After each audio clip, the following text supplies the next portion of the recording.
it's just such an awesome community. You don't find people that are sitting there looking for sympathy, and they are talking about what they have accomplished and what they can do.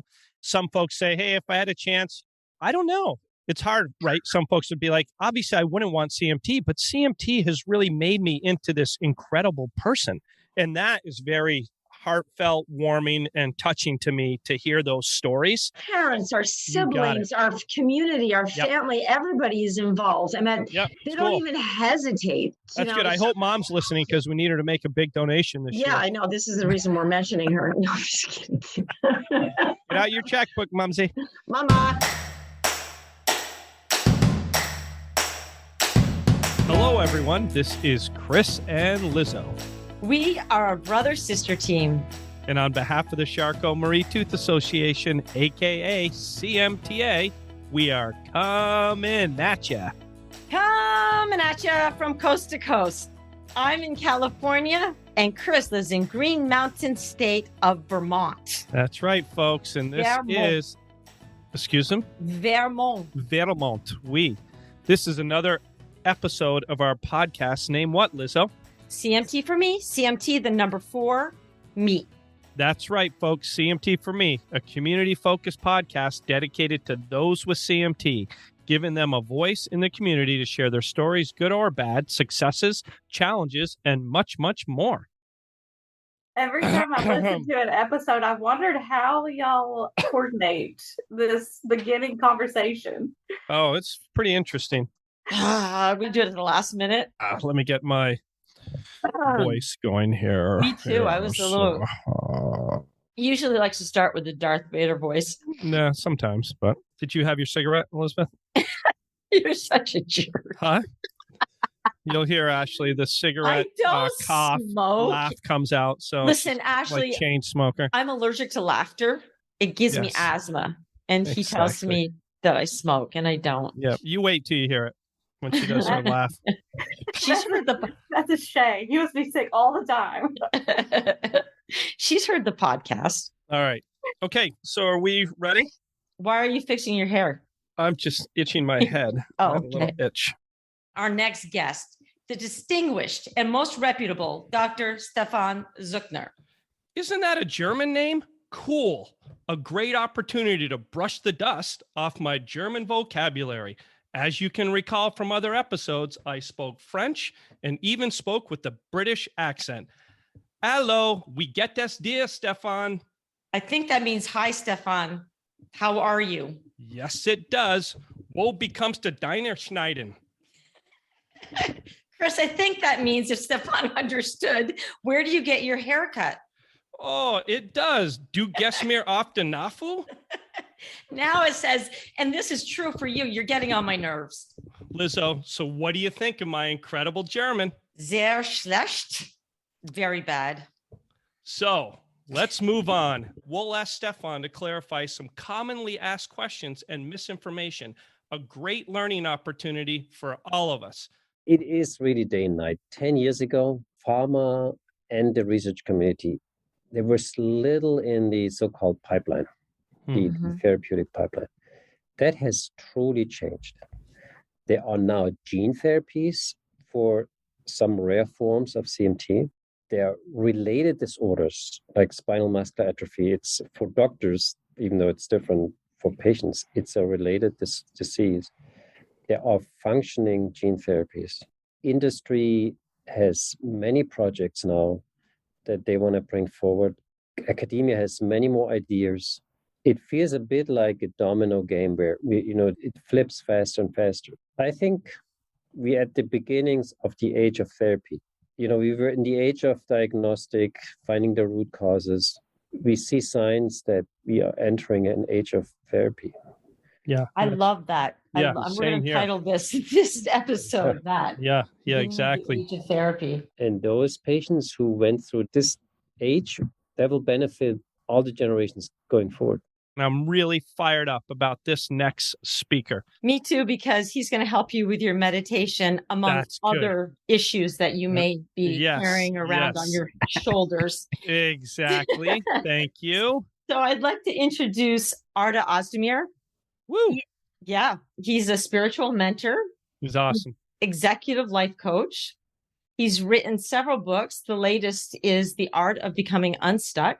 He is the founder of Rise to Realize Coaching School. Ask Arda. Welcome, Arda. I want to start off with the most important concept, which is your emotions, your feelings are not negotiable. Okay, period. So whatever you're feeling, anger, sadness, anxiety, worry, they are all legitimate. They are all real. You're feeling inside, maybe not good enough. We talked about it, not recognized, dismissed, and lonely, and completely ignored, and not appreciated. Those feelings are real, and they are yours, and they are not negotiable.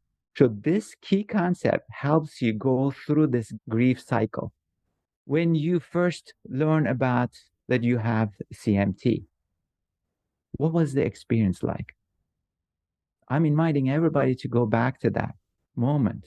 Maybe it is painful. I understand that. But I'm asking and inviting gently and kindly to go back to that moment. Because again, no one can imagine how it was like for you, right? But you can experience that, and you can feel maybe the shock, maybe the trauma.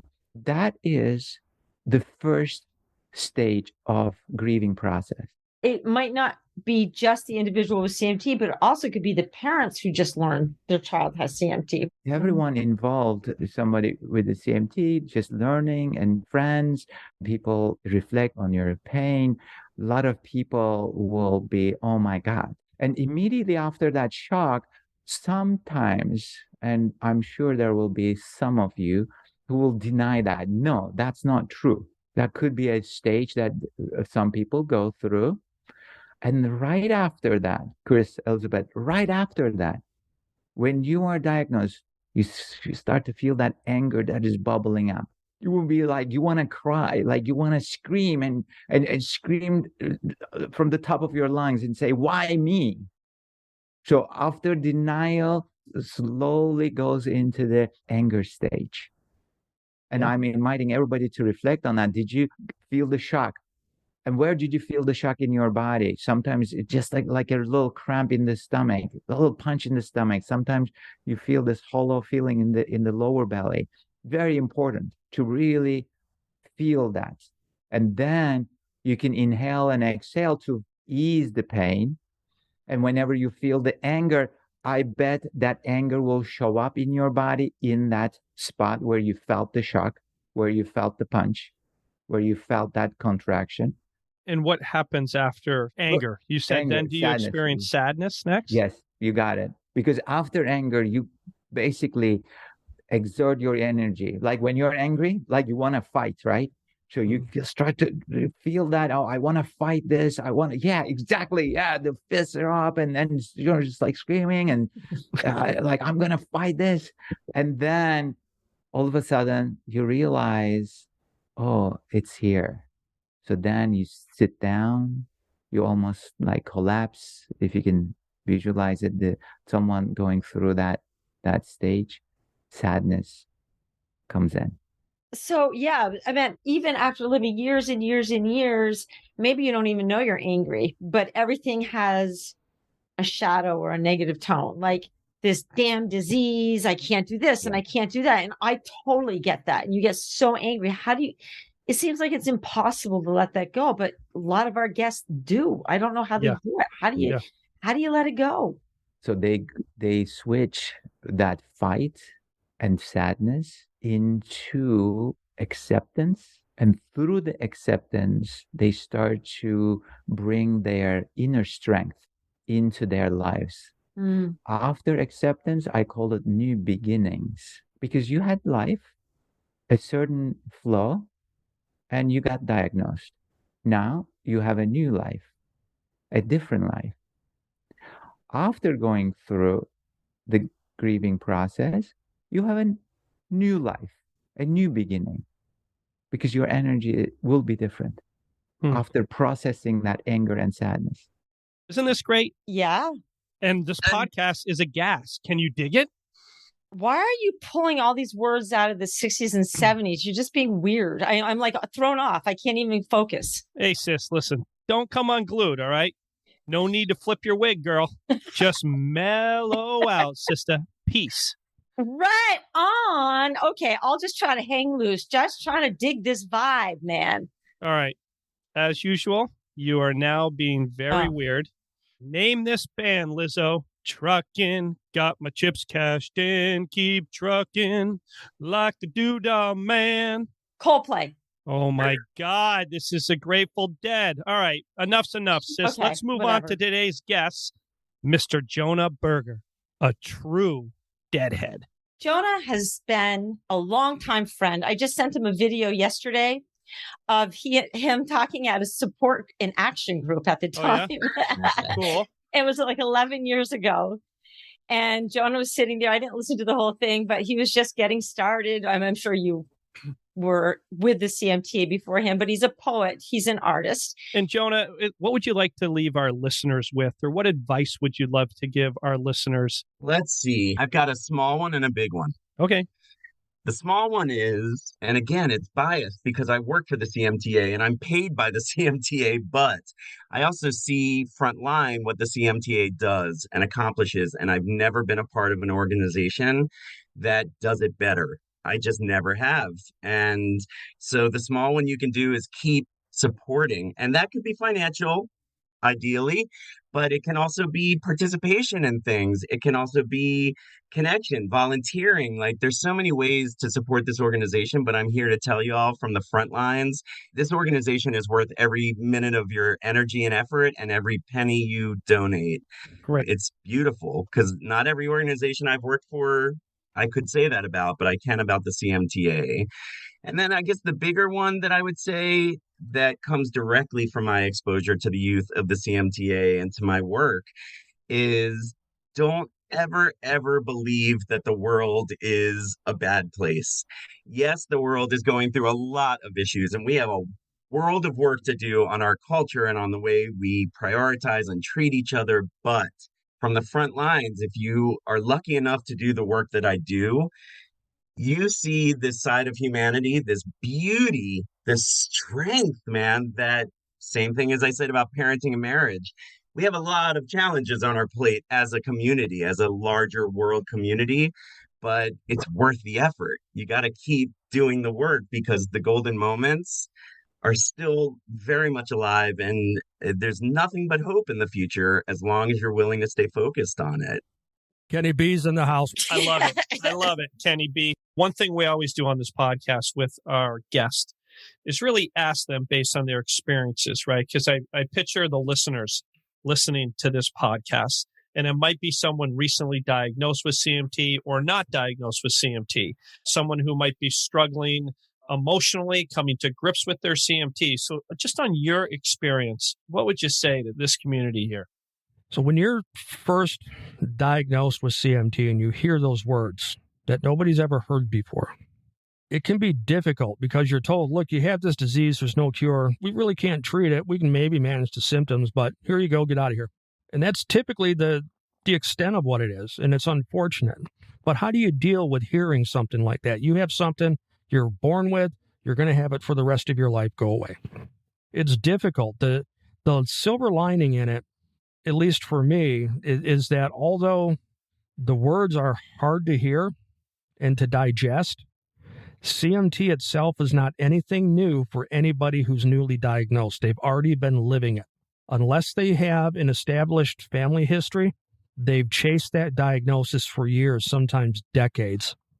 So while the name itself might be new, the disease itself isn't. They've already been dealing with it. They've already figured out how to work with it. They've already figured out how to survive with it. And thus far, everybody has survived their worst day ever. What the diagnosis did for me was it provided answers to all the questions I already had. And then for many more questions I didn't even know I had. Yeah, and I think you referenced very powerful prior was like something along the lines like, hey, don't stop pushing for answers. They are there. They are there. Keep going. They're there. Right? Never You are not crazy. stop. Keep going. The answers are there. Even after your diagnosis, when everybody tells you CMT doesn't cause breathing issues, keep pushing for that answer. When you meet with a pulmonologist and they tell you, no, you're fine. If you still can't breathe, guess what? You're not fine. Keep pushing for those answers. They are there. So, folks, we have Johan Bouchard. And Johan, so great to have you on this podcast. I'm really excited to learn. I think you should do the whole Chinese samurai thing. Sorry, but you got to end your question not so like in the middle of the sentence so that I can reply. I was about to say, I'm so excited to be here, but it sounded like you're going to keep going with something. Sorry. Okay, go ahead. You mean do the whole intro again on the just say our next guest is our young 28-year-old Chinese samurai. I'll let him explain that. So, okay. Our next guest, and as I referenced, I am so excited to interview him, is Johan Bouchard, my nephew. And I could say a lot about him, but I'm going to hand it over to him and he can give us a lot of information, his age, where he lives, what type of CMT he has, et cetera, et cetera. And don't forget, he is a Chinese samurai. Oh boy, Chris, I tried to fix that mistake of yours for years. It's Japanese, okay? Oh, sorry. Okay, I'll get it eventually. But you know what? He's a warrior. He's a CMT warrior. And why do I say that, Johan? What? I'm sorry. I'm not sure where you're going with this. I was going to answer Chris's questions, and then you intervened. I'm very confused. What do you want me to answer? For someone who may just have received a diagnosis and or someone going into surgery, and maybe we go more to someone who's just learning they have CMT, what type of advice or encouragement would you give them as a result of your experiences?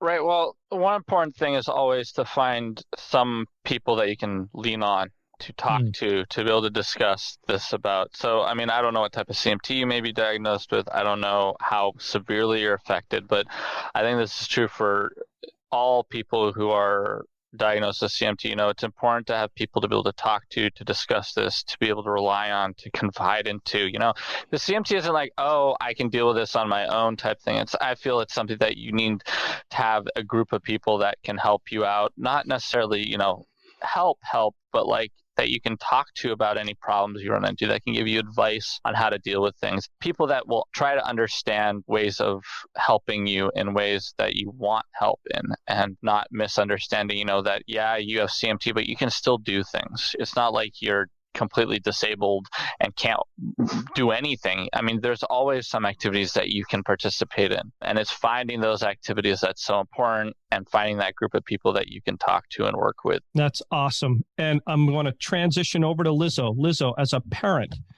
and advice for parents who are now experiencing either CMT themselves and or have a child with CMT. What advice would you give them? My advice would be to stay positive and to talk about CMT. Talk about CMT to your kids, normalize it, because a lot of parents feel very guilty to have given the CMT gene to one of their kids. Luckily, we didn't have that because Johan's a spontaneous mutation. But even, you know, and I think about it this way, we all give certain traits and genetically, we give things to our kids that we don't even know about. It could be risk for cancer or heart disease or high cholesterol or anxiety. So we all have things that we give to our kids. And if the child has CMT, well, okay, you can't go back. You can't change it. So take it as it is. Talk about it. Acceptance is huge. I think parents role model behavior.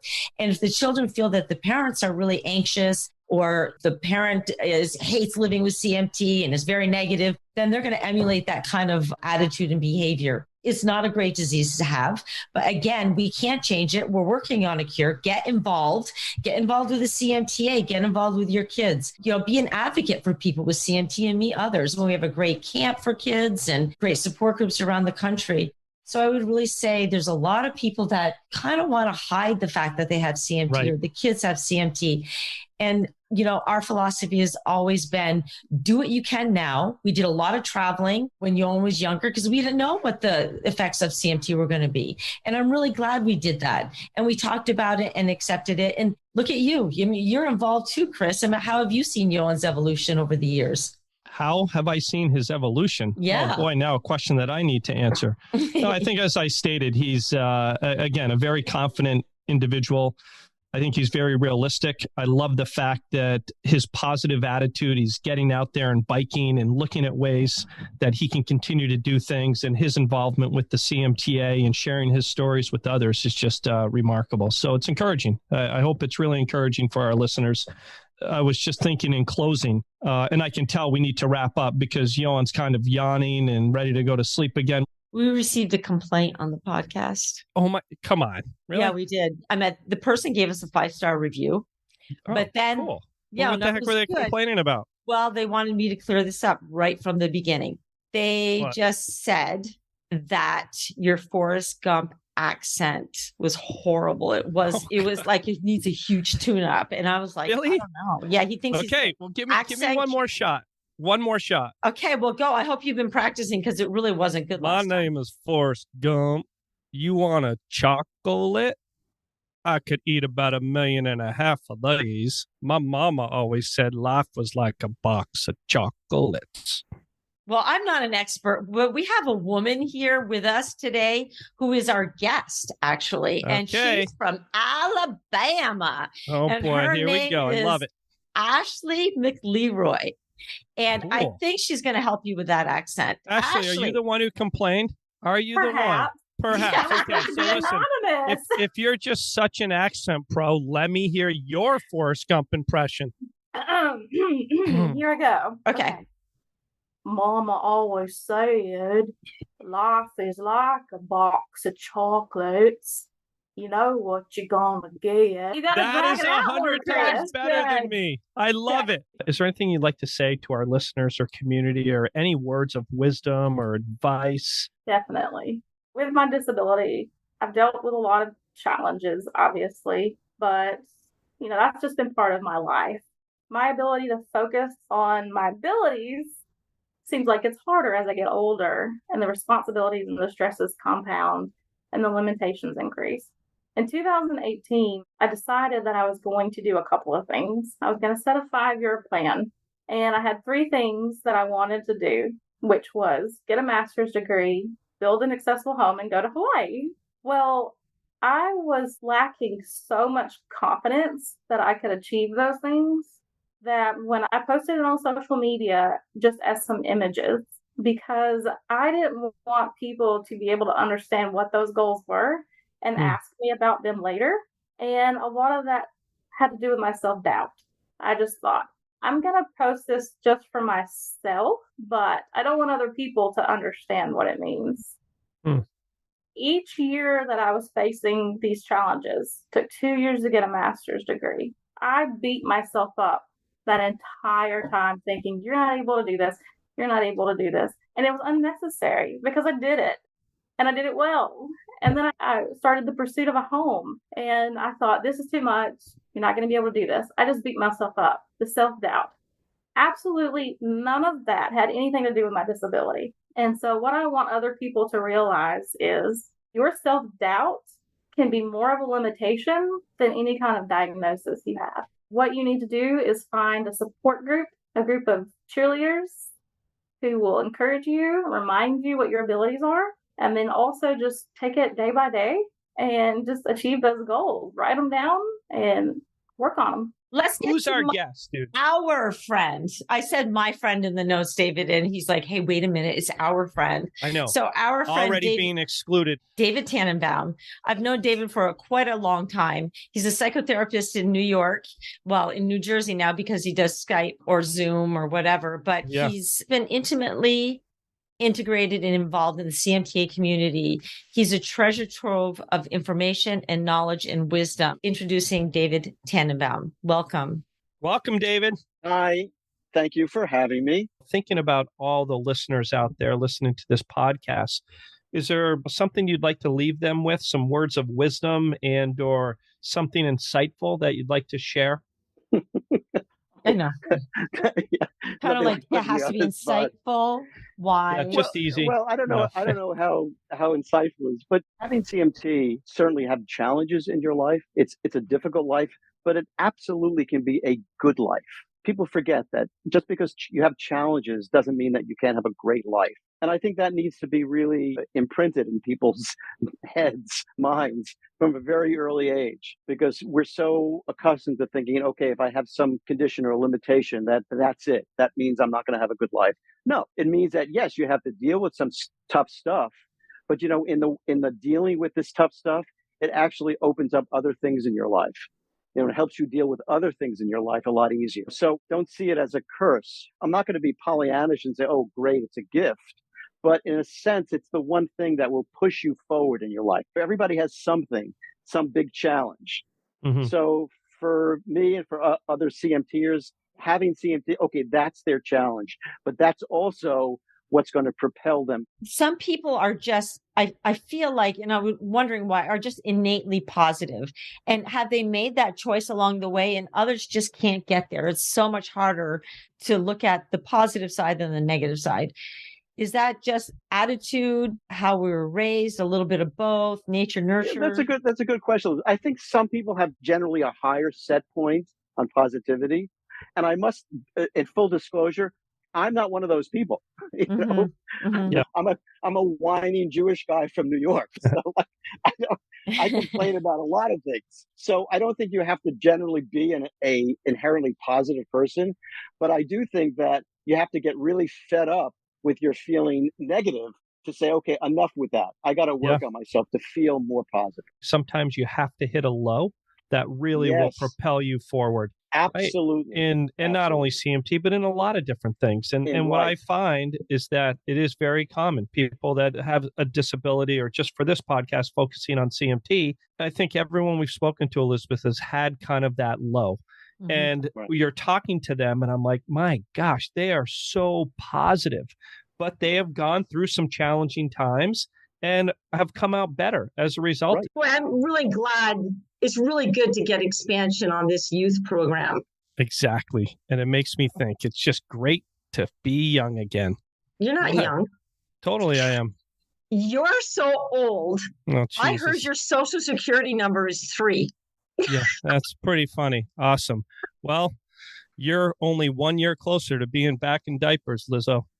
Dude, that's not something you can say on this podcast. Sure I can. It's our podcast. You're a comedian. You're really funny. You're so old. Your first car was a wagon and horse. Okay, well, 3 things that age well: wine, cheese, and you, Lizzo. Okay, that's enough. Let's get back to our younger generations. Today we have... Okay, hold 1 second, though. Listen, I have these moments, right, where I was listening to the pre-recording for our upcoming guests, and I noticed the whole time they're talking, I just, in the background, I'm like, yep, yes, okay, yep, yeah. So reel me in if I do that again. I'm like, what an idiot. So no, it's just, let's refrain. Like, I do the same thing. Okay. I know you do. I literally just caught myself doing it. Oh, there we go. Yes, exactly. So with that, welcome Dan and John Morgan. And it's so awesome to see you guys again. You guys participated in the Psycho for CMT event last year. And I'll tell you, I just had such a great time with you guys. And you are very inspirational. And to our audience, you definitely want to listen to this podcast. These guys are awesome. They've taken different paths in lives. They help each other. Great brothers, an awesome perspective on life and challenges. And you're going to learn a lot from these two. Lizzo, psyched to have these guys on. Yeah, so am I. If you had advice for the CMTA community out there, what would it be? And I'd like each of you to think that over and maybe give an answer. Sure, I'll go first on this one. Awesome. I think my subtle message is you have to focus on what you can do and not what you can't, because focusing on what you can't do doesn't get you anywhere. Focusing on what you can do opens new doors to finding other things that you can do. You just have to stay positive. I know it may sound like I'm beating a dead horse with the positivity stick, but keep your head up. And that's great. Awesome. Yeah. Dan, yourself? Yeah, I mean, I think John and I feel the same way about a lot of these things, but to build on that, life is hard. CMT won't be the only challenge that you face in life that is going to test your limits, and life is definitely not fair. The faster that you accept that and get over it, the faster you're going to be happy and be able to take your future in your hands. I get really frustrated when I see a lot in today's society of perpetuation of victim culture, where you have just a lot of people wasting a lot of time complaining about how things suck or that life isn't fair, and talking about how other people should fix these things for them so that they can live a better life. Whereas I think that you need to put more of your focus on making yourself better, because there are always things that you can do to achieve better outcomes in life, where, as John says, that there are millions things that you can do, and if you focus on those things, you can build a really productive career and happy life. I would say in general, to anyone with CMT who has any concerns about jobs and employment, don't hesitate to reach out to me, because there are so many jobs out there that you can do. There are so many amazing adaptive technologies that can allow you to interface with computers, which can allow you to do a whole ton of different jobs. I'm 100% positive that you'll find your way there. You just need to focus on the reality of what you can do. God, you guys are great. You are awesome. I could do this, talk to you every week. I know. They don't look too excited. No, about I don't think they're too excited for that, Lizzo. So I'd be okay with that. I don't mind. Maybe John would. Yeah, this is fun. I just find such a positive environment with those that do have CMT. It gives you encouragement and strength to continue to try to fundraise and find a cure, because it's just such an awesome community. You don't find people that are sitting there looking for sympathy, and they are talking about what they have accomplished and what they can do.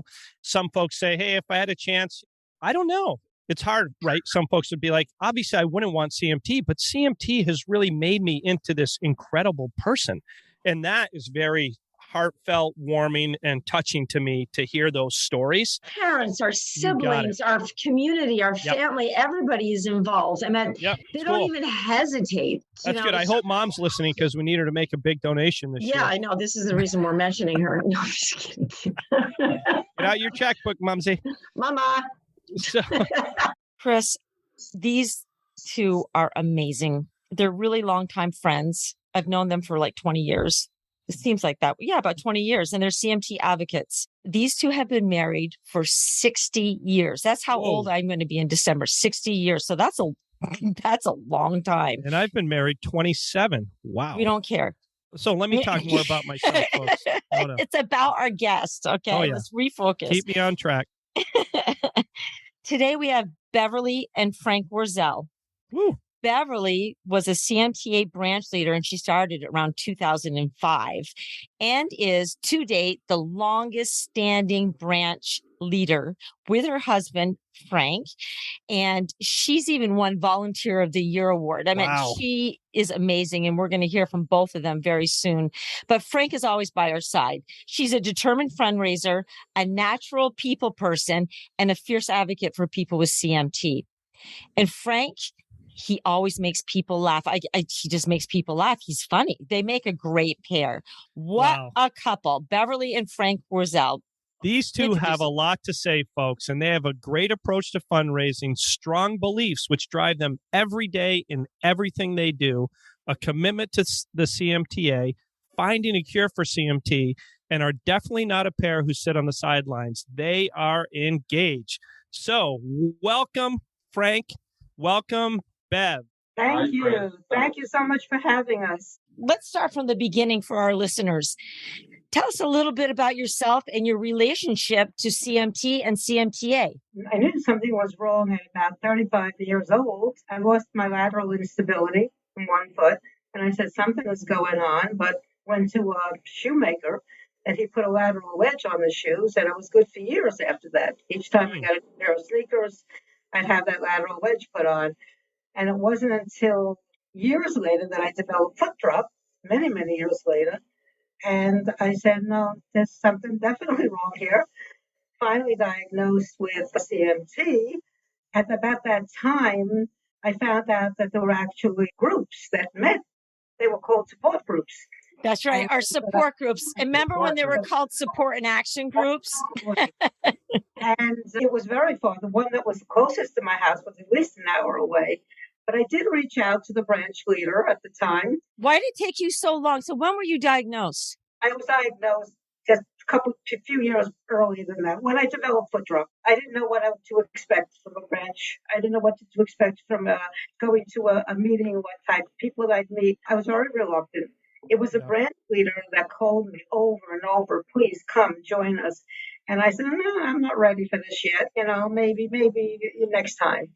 And she could not have been kinder. And she said, please come. She said, you will feel very comfortable, I promise. I said, fine. I said, it took me a while. It took me about a year. I said, but don't expect me to say anything. Right. So Frank and I finally went, and I was just blown away. I mean, I didn't stop talking the whole time. No, yeah. No. Sure. It's hard. It's a hard disease.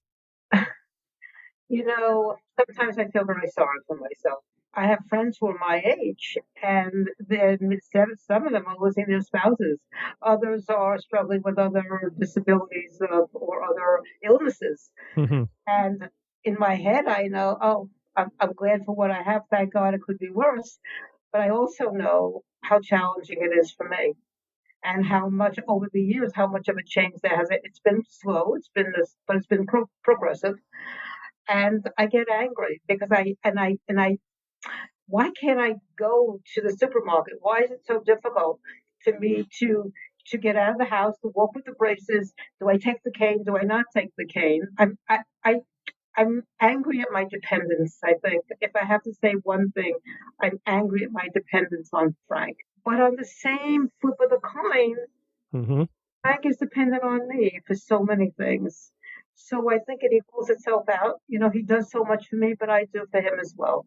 One thing that I recall you both said yesterday is also some of your motivation in getting engaged is it keeps your mind off of all those things you just talked about.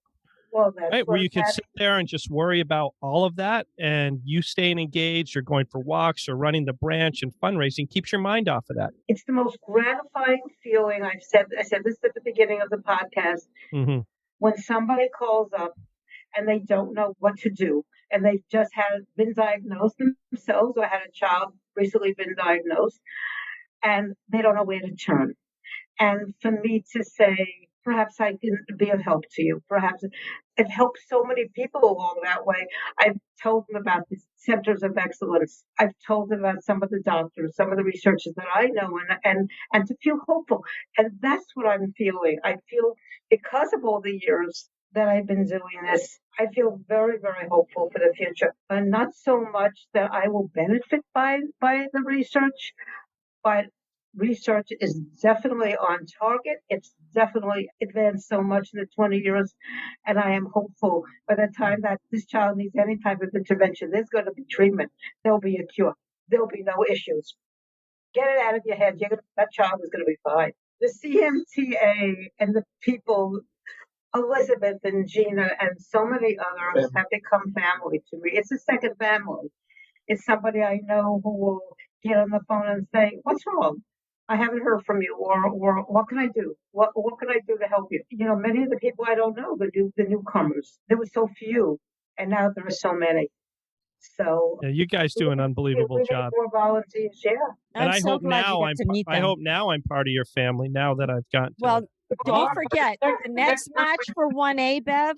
You got to call Chris and ask him for a donation, and have him double it. Don't challenge me, Chris, on that one, please. I know I will lose. Well. Lizzo, we've been getting some feedback from some of our listeners. Has anything surfaced in the last week? I was talking with a gentleman who did the cycle for CMT, and he said, boy, we really like that podcast. I said, you listened to it. He said, I came home and my wife was sitting there after listening to the podcast, and she was crying. And she wasn't crying because she was sad. She was crying because she listened to Aaron and Emily, and she empathized with those two young women, and their courage and the way that they spoke about CMT and embraced it really affected her emotionally. And since then, she's been more open about her CMT. She got out her cane. She's been using it. And thanks to the inspiration of our young adults and our podcast interviewees. So there you go. Wow. That blows my mind. I mean, it just is a good feeling inside that the podcast is having an impact. And, that's why we're doing it, folks. And more importantly, it's hearing from our guest speakers that have a lot to offer. What would you like to say to the CMT community, whether it's any advice or through your experiences? And a big part of our podcast is people sharing their stories. And what would you like to say? And what could people learn? And the floor is yours. First of all, thank you again for having me on. And I would love to come back sometime if you guys need a guest. So I guess part of it, you could hear from my own story, trying too hard in some ways to be normal, or just whatever normal is. You realize at some point that really there is no normal. Everyone's different. Everyone is unique in their own way. So if you get involved with the CMT community on whatever level that might be, stepping outside of your own household, you're going to find some awesome people out there. And I mean, tons of awesome people. Our community is just unbelievably supportive, encouraging. And not only that, but they need us and we need each other because of the way Life You Love came out organically. And I wanted to get that message across to some kids because I actually just put one foot forward and did it. I've been, again, a camp counselor for 4 years now, and now probably hundreds of kids have heard these songs and growing. So get involved and try not to be too clammed up in your own shell, I guess. Step on out and do something big. Awesome message. Thank you so much, Erin. Just look up in the mirror. You're beautiful as you are. You're unique. I would ask myself before, like, why on earth did I get this? Why would I get this? Why can't I just be normal? And then it just hit me. I am normal. I'm normal the way I am. This is my normal state. This is my body that I was given. And all of a sudden, I started to appreciate myself in another way, in a whole different way. And I still do that. I actually still do look on the mirror and talk to myself. Oh, that's great. It might sound a bit crazy, but no, no. It's very inspiring. So if we could, Lizzo and I just want to jump through the screen and give you a big hug. I know. That's what I've been wanting the whole time. I am like teary-eyed with joy just on your story. You are an amazing individual. Jeff, before we get to the fun questions, what advice do you have for the CMTA community? Well, I would say get on the blogs, right, and follow those because they're oftentimes fun. Like people will post really fun things and the questions people ask might be really relevant for you. I know as a teacher, I tell my students, like when you ask a question, you're doing other people a favor because they may be too shy to ask the question. They may feel like it's stupid to ask the question, or they may not be able to formulate it properly. But there's people out there that will really help you with your own problems, I think, and have great ideas. And then also work within your limitations to be just a little bit more active. Because it does do a lot for your attitude. And then over time, you might find that you can really do a little bit more. Right? Just find yourself. Because I know that they have enormous challenges. I mean, it's really overwhelming sometimes. I really appreciate the little things. And I really think I learned that from my dad because I'll come in at night to go in my room and my phone's plugged in and my computer's plugged in and there'll be juice boxes next to my bed and a cold water and I'll clean out my needles out of my insulin kit because I never do it. And I'll just he cleans it out and he puts fresh ones in. And that's actually something that I just love about him so much. And it's actually something that I've noticed Michael does too. Like he'll leave my charger kind of on my dresser instead of on the floor so I can reach it easily. And that's why I really wanted to say the little things. You're the best at that. Oh, so awesome. Little things. I think big things are great, but I think more little things matter than less big things.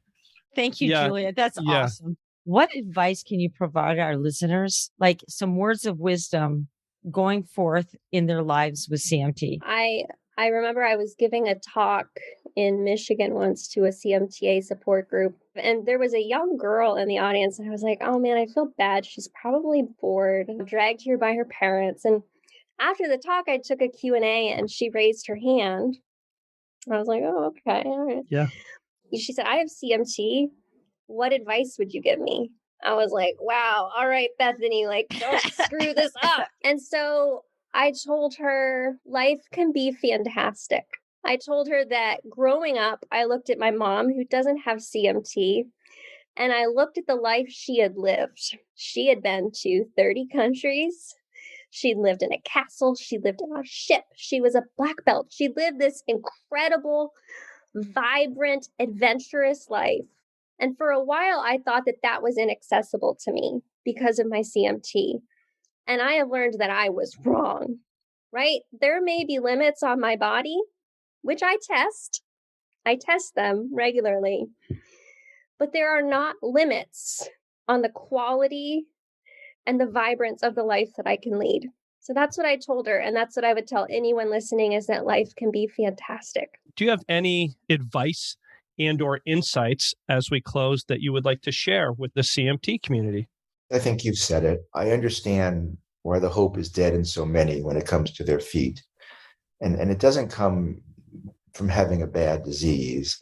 It comes from having been given hope so many times and have it taken away. Today, more than ever, with groups like the CMTA, you can find someone who can truly assess, not just for surgery, but for other aspects of your care, physical therapy, bracing, whether or not there is hope. And there is. And I think in general, what we said before is, if there's something you can fix in your life, fix it, whether it's your feet or your relationship with your spouse, because there are so many things that just are not going to be fixable for us. And I commend and I admire, and you've given me strength, all the CMT patients that have taken their fear and put it in their pocket and looked life right in the eye and forged ahead. And I know almost all of you are better because of it. Fantastic. One of the things that I do often, if I'm having a bad day, and by no means am I saying that I don't have bad days, I do. Like, it's tough. This isn't easy. One of the things that I will do is I'll listen to a podcast. I'll listen to a podcast of something that is going to be not just uplifting, but it's going to remind me that I am the creator of my life. It's going to remind me that I have a choice of how I want to think today and who I want to be today. Reading something, listening. Sometimes when things are bad, I'll wake up in the morning and I'll put on like dance music. And every time I'm doing that, I'm like, why do I not do this every day? Why don't I remember to do this every day? It puts me in a completely different state of mind. Mm-hmm. So barging in the kids' rooms and being like, you're late. I can't believe how hard is it to be on time. I just walk in their room and I start to like, how different of a day is that kid going to have just based on me? So that's one piece of advice I give. Breath work, I always want to say it's not brain science, except that it is. Literally breathing in and out of your heart, focusing on gratitude, focusing on appreciation, focusing on a fond memory for 60 seconds, a minute, 2 minutes, 5 minutes. You can physiologically change your brain and body. Literally. And we can see it with your heart rhythms. I have actually a device from HeartMath that I use that I can literally see my heart rate values change as I'm breathing. And you can do it while you're talking to somebody. It doesn't even have to be a big deal. Meditating is huge. Get on that app, that Insight Timer app. They have every type of meditation you could ever want. Music, guided, 5 minutes, an hour. Spend time going inside so that you can begin to become more conscious of the thoughts that you're having that are really derailing you all day long. Yeah. So, Lizzo, if someone wants to learn more about CMT and or to donate to our cause, where should they go? www.cmtausa.org. There's so much information on the website. You'll be blown away. And you got it, folks. Go to the site. Save this as a bookmark. Ongoing information daily. And you know, Lizzo, as we've heard from our guests as well, it takes a lot of money to fund research in order to find a cure for CMT. If someone was so inclined to generously donate to our cause, please go to cmta.usa.org. No, it's not. Or did I say that correctly? Let me do the Excuse website. Me. Oh, yeah. cmtausa.org. Okay. Good okay. point. That's all right. And to our listeners, do you have a good story? Would you like to be a guest on our podcast, CMT for Me? Well, write to us. And it's CMT, the number 4, me podcast @gmail.com. CMT, the number 4, me podcast @gmail.com. Tell us about you, and we'd love to hear from you. And Lizzo, reviews are so important for promoting this podcast. Absolutely. And where does someone go who wants to write a review? Yeah. So if you listen on Apple Podcasts, you can leave your review right there. And we've gotten some great reviews, so keep them coming. All right, Lizzo, you have a good one. Love you. I love you too, Chris. Oh, and let's finish strong. Here we go. Ready, Lizzo? Yeah, I'm ready. I'm ready. 2, 3. Start spreading the news. I'm leaving today. Want to be a part of it. New York, New York. Those vagabond shoes. Oh, my goodness. They're longing to stray right through the very heart of it. New York, New York. All right, we definitely don't have a music career, folks. Take care, everybody. Till next time. Adios. Podcast. Bye.